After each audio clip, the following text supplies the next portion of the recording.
The Apostle Paul wrote in the 12th chapter of the letter to the Romans, "Do not be conformed to this world, but be transformed by the renewing of your mind. Then you will be able to test and approve what God's will is, his good, pleasing, and perfect will." Since the most oft-repeated phrase in the Bible is, "Be not afraid," the author is naively inclined to believe St. Paul's renewal of the mind refers to the release of worldly fears for faith in God, or for the less religious, faith in one's purpose, that all will be better if we follow our mission and use our God-given gifts for the betterment of others. A mind gripped in fear cannot hear, let alone approve of God's will, because the noise of doubt drowns the clarity of his will. To approve his will, either the noise of fear must be removed through its vanquishment, or the sound of faith must be amplified over fear. This essay will not be an exposé on how to find faith, but rather an exploration of the hidden mechanisms that allow for worldly fears to overtake our minds. C.G. Jung once said, "Until you make the unconscious conscious, it will direct your life and you will call it fate. So we will begin with an attempt to bring light to the unconscious. Only by understanding these forces can we systematically prevent a fate of fear to build faith via negativa. Understanding mechanisms of fear, that is our belief system. A disposition of faith or fear is governed by our belief system or perception of truth. There are a variety of paths an idea can take to become embedded within our belief system. The most common paths follow the laws of cybernetics, in which inputs and outputs automatically happen unless someone interferes with the mechanism. In other words, cybernetic mechanisms of truth follow simplistic cause and effect patterns. For example, if X events happen to me, the downstream effect will be the harboring of Y beliefs if I don't interfere. Less commonly, we see acausal sources of truth in which God or another force outside of us inexplicably shows us the truth. Acausal truths defy causal explanation, so they have a mystical nature for the Western mind. We will start by exploring the two primary inputs that precipitate our cybernetic mechanisms of truth: mimetic desire and programming. Rene Girard's mimetic desire is the theory that our desires originate from a desire to mimic others, particularly our inspiration and competition. To Girard, desire is extrinsic rather than intrinsic. We want something through external suggestion rather than internal projection. Those that imprint their desires on us the most are the people we look up to and those we compete with the most. For example, my desire for a promotion at my job does not originate from an intrinsic feeling of worthiness. It was born when I learned of my peer's promotion. It's worth noting that mimetic desire is not self-evident. It requires a deep look into the subconscious to unveil this ugly truth. In fact, this theory was not brought to the collective consciousness until Girard proposed it in 1959. Mimetic models refer to the specific inspiration and competitors that point us to our desires.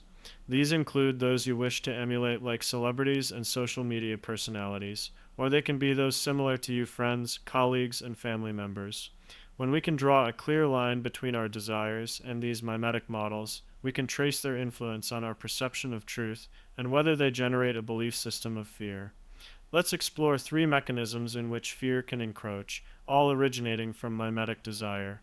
A logical consequence of our instinctual tendency to look to others on what to desire is that we pay attention to what our mimetic models show us. This extends beyond the simple view of what they explicitly show us, but it includes mimicking attention. We will call this phenomenon mimetic evidence, where the empirical evidence we see is downstream of who our mimetic models are and where their attention lies. Empirical evidence contributes to our belief system directly when viewed in its specific, literal context.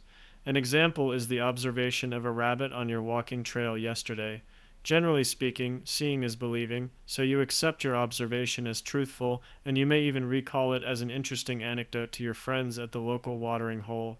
Seeing is not always believing, though. When we find evidence that counteracts one of our mental models, our internal representations of the world around us, a filtering takes place.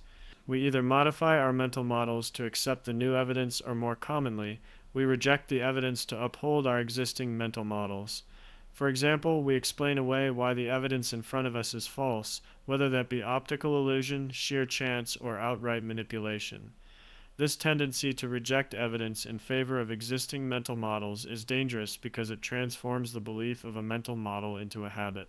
Habitual thinking creates an uphill battle to change a belief, so a mental model that promotes fear requires additional effort to unravel. The formation of new mental models or manipulation of existing ones to fit new evidence is called inductive reasoning, where we extrapolate general principles from specific observations. For example, I may observe a specific black swan, which prompts me to believe generally that not all swans are white. Danger lurks within inductive reasoning as well. Transform our example to this. Observation of horrific violence in a city on your television while sitting in your rural living room fosters a belief that cities are dangerous places. One can easily see how ideologies of fear are bred from such inductive reasoning. To state it another way, the world is filled with enough evidence that the wildest theories can be drawn from the right pairing of objective evidence. Like the rest of our mental faculties, inductive reasoning is a tool, and it can lead to productive or harmful conclusions. A more useful conclusion from our previous example may be that cities can be dangerous places. Such a belief fosters awareness without instilling fear.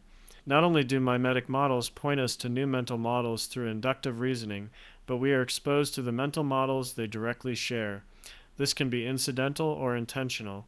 Some popular mimetic models curate what they share to influence what their followers believe. This is commonly seen through the ask of leading questions. Mimetic expression of mental models is akin to pushing someone onto a path. The indirect use of mimetic evidence is like dangling a few carrots along a path to encourage someone to follow a path. Both lead to the same destination, but are slightly different approaches. For simplicity's sake, we will lump both push and pull approaches into the category of mimetic gospel. The effectiveness of these mechanisms depends on the recipient's disposition. Perhaps the audience is quite independently minded or prides themselves on intelligence. The direct push of beliefs may be less effective than a cultivated use of mimetic evidence and allowing room for subsequent inductive reasoning. Mimetic models can influence our perception of truth even more subtly if we consider how they pair with programming. Programming is the unconscious manipulation of mental models and habitual thinking. This can stem from biological principles, the content we consume, and our mimetic models who, wittingly or not, program us through the mechanism of subliminal messaging. Subliminal messaging is the leakage of mental models through symbolism or linguistic means. Linguistics target the thinking left brain, while symbolism bypasses the linguistic left brain. The most common form of subliminal messaging is through the content we consume, generally curated by our favorite mimetic models. Subliminal messaging could be through the telling of a story with a moral theme. For example, any of Aesop's fables could be considered subliminal messaging of certain morals. For most adults, the message of the tortoise and the hare is clear, so the messaging is overt. But for young children, it could be considered subliminal. Whether the message is consciously recognized distinguishes whether the messaging is subliminal. If a subliminally proposed moral or mental model is accepted, our perception of truth is influenced through our natural use of deductive reasoning. Deductive reasoning is the mechanism where you can draw specific conclusions about specific situations through an understanding of general principles. For example, if you believe wealth is morally bankrupt and you notice so and so is wealthy, you'll believe so and so is immoral. Our perception of truth can stem from models rather than empiricism via deductive reasoning. This is especially useful when we consider that senses can be duped, empiricism can be faked, appearances can be misleading, and we live among a sea of evidence that can support the wildest theories. For example, I can calculate the distance to the moon without dragging a tape measure off my rocket ship. Despite not having objective evidence of the distance to the moon, I can be quite confident in my assessment from my understanding of principles governing the physics of celestial bodies. Our version of truth governs our sensory perceptions equally, if not more, than vice versa. This is because of an analogy proposed by Robert Anton Wilson that I frequently return to. Inside you there are two people, the thinker and prover. What the thinker thinks, the prover proves. The thinker dreams up infinite possibilities, while the prover serves to find evidence that supports the thinker. In other words, the prover cherry-picks evidence to support the thinker's beliefs. The thinker does not even get to see evidence contrary to his grandiose beliefs. The thinker is akin to the Freudian ego, or the house of our mental models, while the prover is akin to Napoleon Hill's hypnotic rhythm, or our subconscious deductive reasoning. This explains why to some there's clear evidence of magic, others divine intervention, and still others science beyond our current understanding. Changing the underlying principles you believe influences what you see. It all depends on your antecedent theory. The danger in deductive reasoning lies in improper balance. An over-reliance on theory can lead to the adoption of harmful beliefs that negatively distort your perception of truth. We become quick to discount evidence contrary to our mental models and readily lap up supporting evidence. Conditioning is the form of programming where mental models are accepted via intentional subliminal messages or unassuming expression of opinions. Conditioning differs from learning because learning is rooted in the conscious attainment of a goal or the chase of a curiosity. Conditioning is unconscious, meaning it stems from the unconscious or unquestioned acceptance of information. Think about conditioning and learning as the two pieces that establish our mental models, or what the thinker thinks the difference is whether they are attained consciously or not. Learnings are generally well thought out and nuanced, while conditioning tends to manifest itself through contradictory beliefs and anger when questioned. This is largely because both learning and conditioning latch on to our ego, since they contribute to our version of the truth. The thinker ego can feel threatened when it is questioned, and since conditioning is previously unquestioned by its subconscious nature, the ego naturally feels most threatened the first time. The thinker's sheltered belief system is threatened. The questioning of learnings tends not to elicit such a response, since by their nature, they have been previously questioned consciously, so they are more secure beliefs.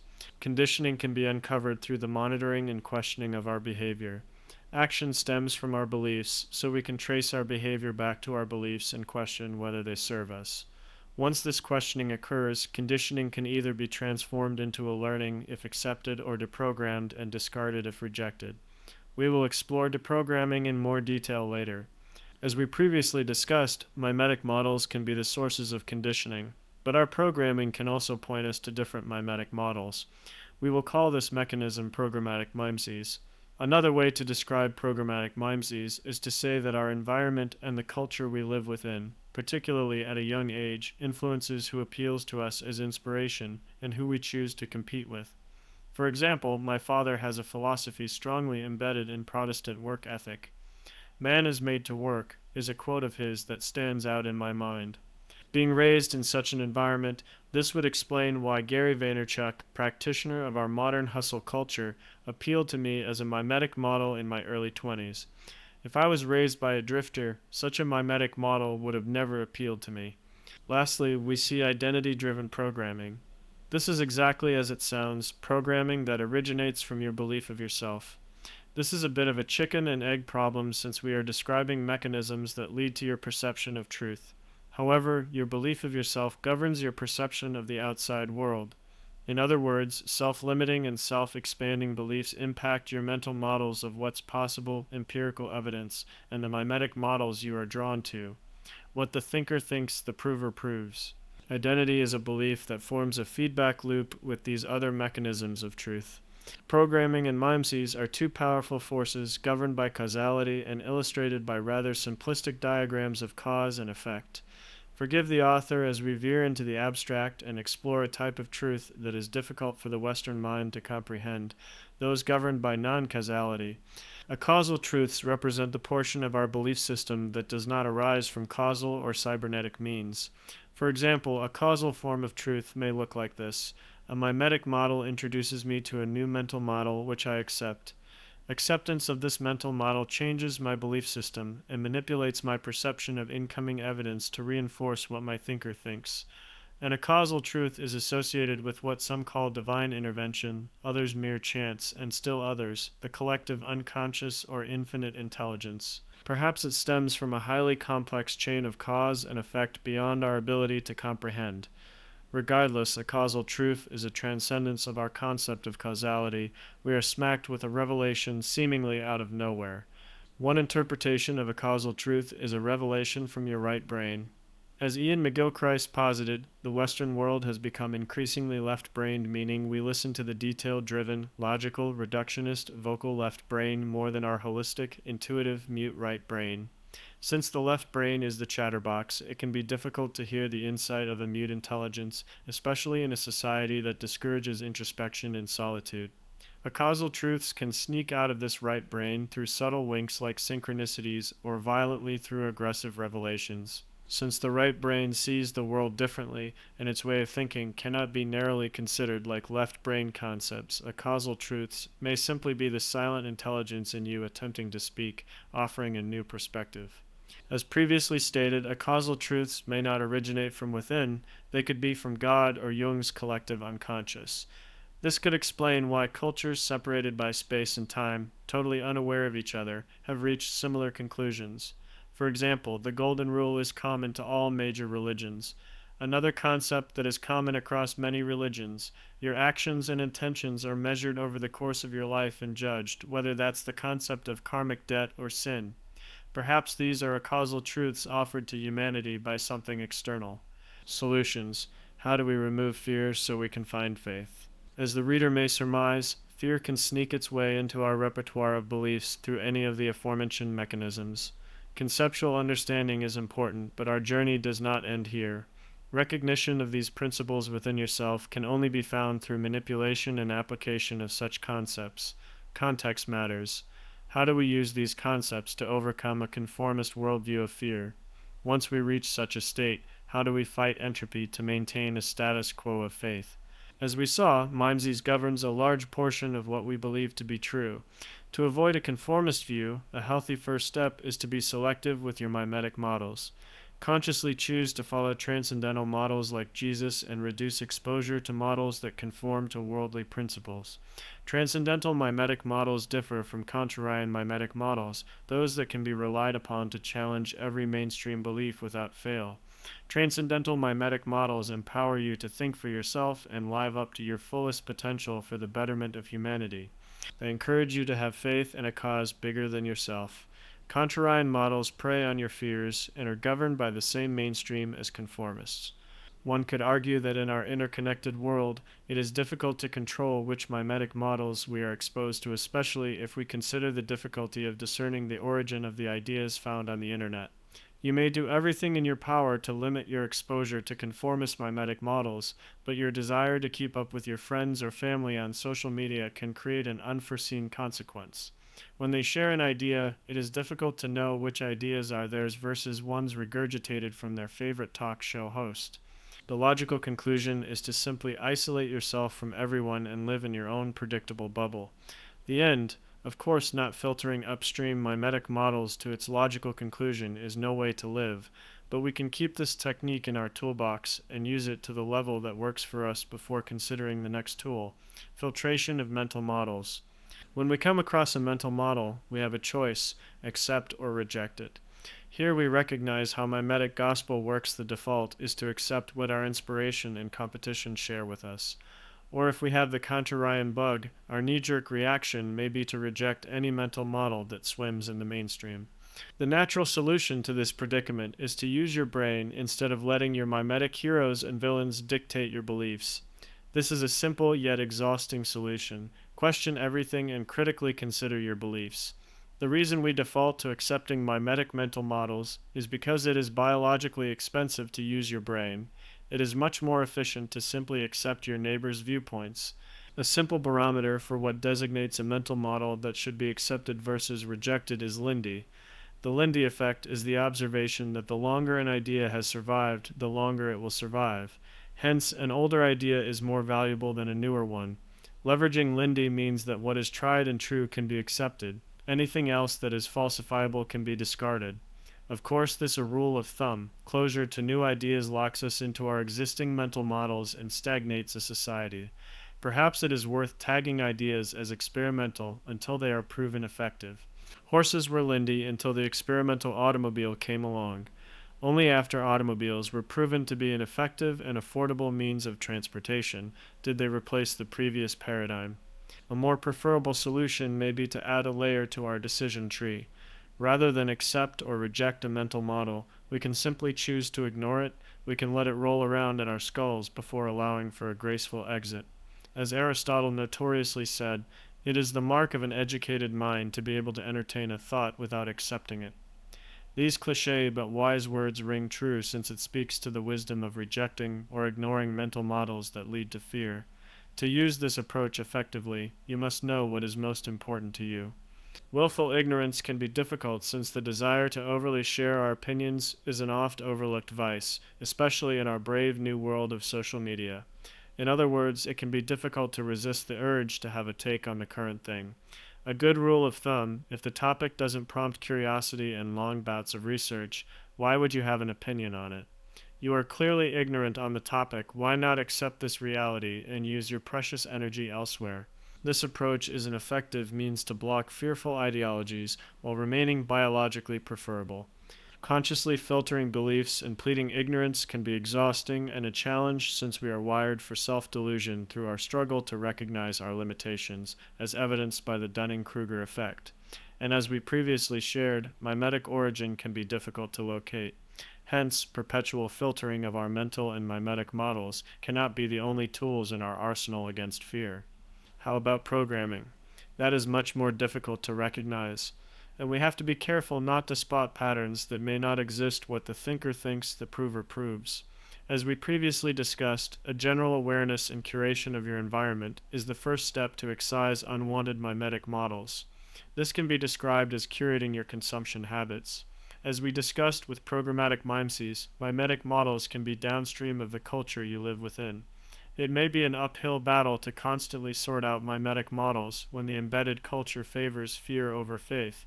For example, a culture of obscenity will recycle obscene mimetic models as their celebrities. A culture filled with fear will continually promote fear-mongers to their constituents.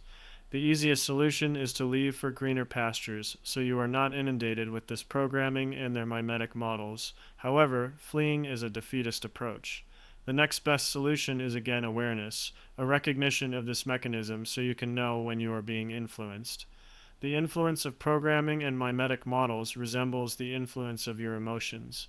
When you bring them to light, their power diminishes. Try this the next time you are in the grip of your emotions. Take a step back and ask yourself which emotion you are feeling and why that might be the case. You'll notice your thinking clears up like a lens is removed. Recognizing your programming and mimetic models has a similar effect. The best solution is to contribute to the counterculture or become anti-mimetic and show others that there is a better way. In other words, fight against a culture inoculated with fear or hatred. Of course, being a freedom-fighting influencer isn't everyone's life calling, but there are more subtle ways to dismantle a culture of fear. We can shape a culture through our example, or by asking leading questions to our friends stuck in a pit of fear. As Douglas Rushkoff said in a separate context, program or be programmed. It rings even truer in this case: join a community of faith or actively work towards building one in your community unless you wish to fall into fear. Changing your environment is a useful way to eliminate your exposure to unwanted programmatic mimeses and subliminal messaging, but how can we address our conditioning? As we previously mentioned, it is quite similar to how we address unwanted learnings and mental models. By questioning our behavior, we can uncover unwanted conditioning. You'll notice a recurrent theme in this essay: awareness is almost always step number one. Once unwanted conditioning is identified, there are a variety of tools at our disposal for deprogramming ourselves. We already discussed how we can simply manipulate the upstream influences responsible for our conditioning. A good example is to identify a model that embodies an ideal you wish to reach and program yourself with their beliefs by spending time with them, reading their biographies, and/or using visualization techniques. Napoleon Hill took the latter to new heights through his Round Table of Invisible Counselors. He meticulously studied his heroes throughout history to understand their background, mannerisms, motives, and voices. From his understanding of them, he could vividly create personas in his imagination and mentally simulate how they might respond to a given situation. Whenever he had a difficult problem to work through, he would consult with his invisible counselors. We can use this technique by selecting counselors that embodied lives of faith and listen to their counsel when we feel afraid or when we simply want the opinion of those we wish to emulate. You might recognize a simplified version of this through the WWJD What Would Jesus Do bumper stickers that were popular in the 90s. This simple reminder is a great way to question whether your actions, which are downstream of your beliefs, align with how a transcendental mimetic model would behave. Another tool for reprogramming your unconscious mental models is through Maxwell Maltz's theater of the mind. This is similar to Hill's Round Table of Invisible Counselors because it leverages your imagination. Entering Maltz's theater of the mind involves creating a clear picture of success and playing it over and over again in your head like a movie. In the context of this essay, this means visualizing yourself acting without fear and paying close attention to what it feels like as the protagonist in this mental movie. Muhammad Ali famously leveraged the theater of the mind under a synonymous name, the future history exercise. Mike Tyson had a similar regimen which included hypnosis and affirmations. Ali and Tyson employed these techniques to program themselves into the greatest fighters that ever existed. Such accomplishments are evidence of an ability to subdue fear and carry delusional levels of faith in themselves. In fact, every man-made accomplishment in existence was the product of either chance or someone's imagination. Since entropy and sources of fear surround you, the odds stand against you if you relinquish your fate to chance. The reader is free to explore and experiment with other tools like affirmations and hypnosis on their own time. The last tool we will explore to deprogram fear leverages identity. As we previously discussed, identity is a belief that loops back into our programming. Belief in one's capabilities creates mental models of faith, morphs empirical evidence in the bearer's favor, and orients its owner away from fear-mongering mimetic models. One tool to manipulate your identity is the identity change cycle. The first step of this process is to have the courage to be vulnerable and honest with yourself about yourself. This requires observation of your emotional state to understand what you view as a threat to your identity. If you know what threatens you, you can deduce what you identify with and whether your identities program you with an ideology of fear or faith. Once you recognize an identity that contributes to an ideology of fear, you can use your gift of reason to prove your harmful identity wrong to rack your brain for evidence contrary to your identity. Third, consider where your identity that promotes fear has led you. What undesirable impact has it had on your relationship with yourself and your loved ones? Then dwell on these harmful results to the point of anger. Let yourself become mad over the ridiculousness of believing something that is harmful and simply not true. Lastly, check in with yourself. Are the same insecurities still present? If yes, rinse and repeat this process. If not, congrats. Your ideology of fear no longer originates from this identity. Your identity has been changed.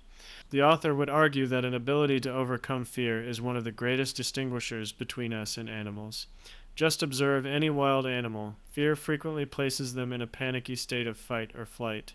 Many humans get stuck in this dreadful position, which blocks critical thought and the fulfillment of potential.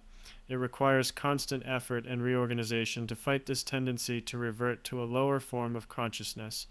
In other words, entropy is the natural course of events. Order only arises through consistent intervention.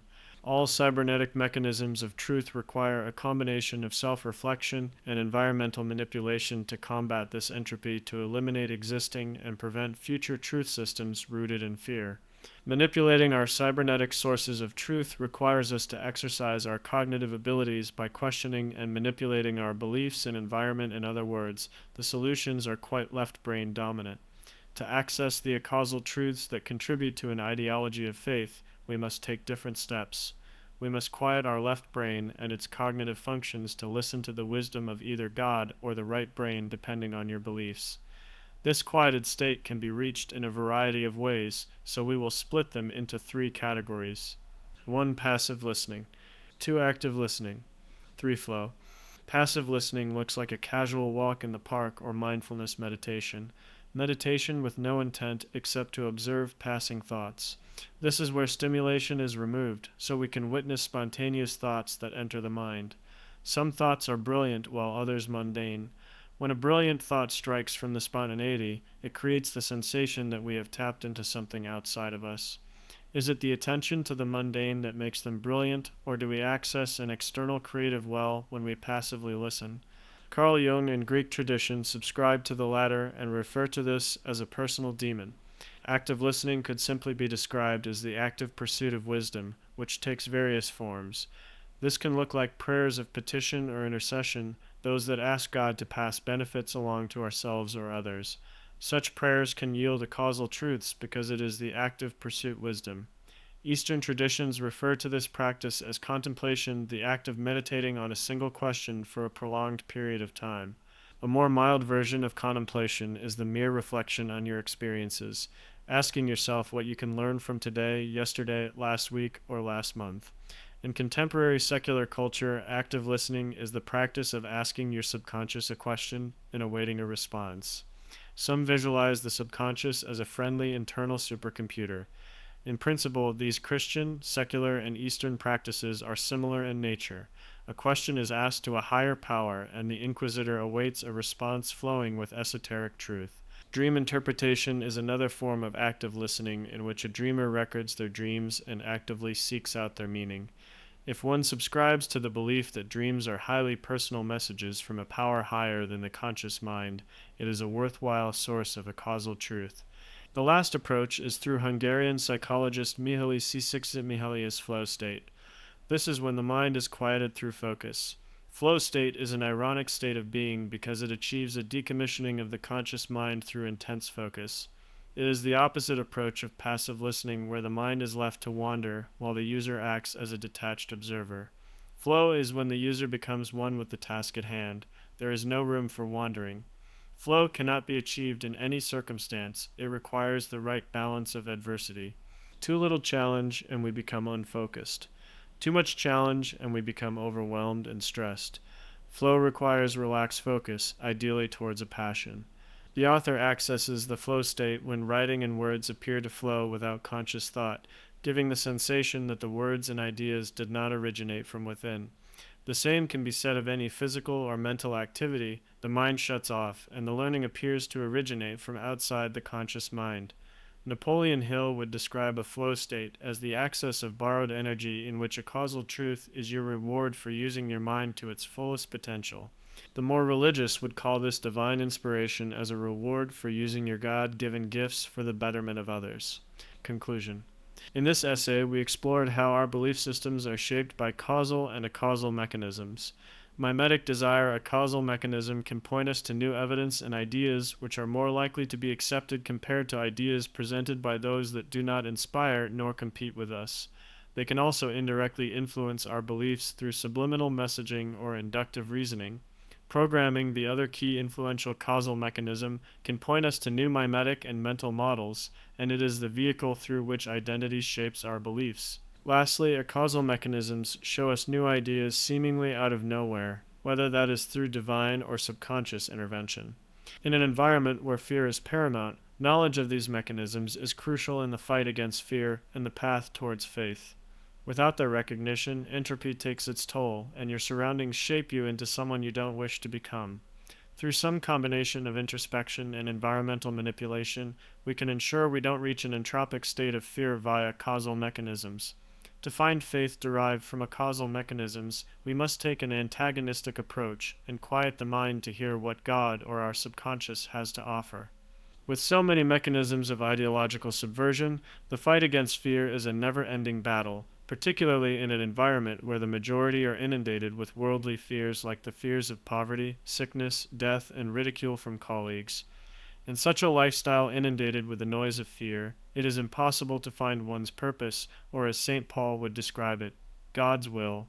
Only through faith in our capabilities, in our purpose, in a better future, or in God's will can we renew our minds and reject conformance to this world.